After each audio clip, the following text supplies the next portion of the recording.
innamal umamu akhlaqu ma baqiyat wa in hummu dhahabat akhlaquhum dhahab.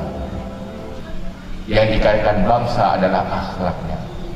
Sebuah bangsa yang eksis akhlaknya, maka akan eksis kehadirannya. Kehadirannya di dunia ini akan diakui.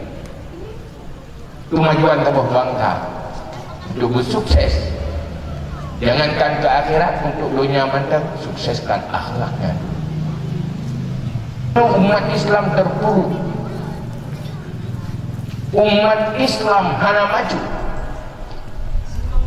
karena umat Islam meninggalkan Islam sebagai konsep hidupnya, menjadi sikap dan perilaku di dalam menjalani kehidupan. Hana mampu dijadikan Islam sebagai kehidupan, bukan karena Islam, karena meninggalkan Islam. Terutama Islam itu adalah akhlak. Ya betul. Maka terjadi bermacam kezaliman, terjadi bermacam kriminal, mandung-mandung akibat gagal akhlak.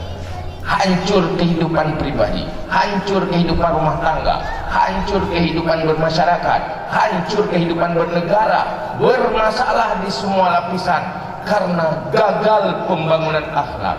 Infrastruktur akhlak tidak banyak yang memikirkan. Maka Allah dalam Al-Quran berpegang, zaharal fasadu fil barri wal bahri bima kasabat aydin nas.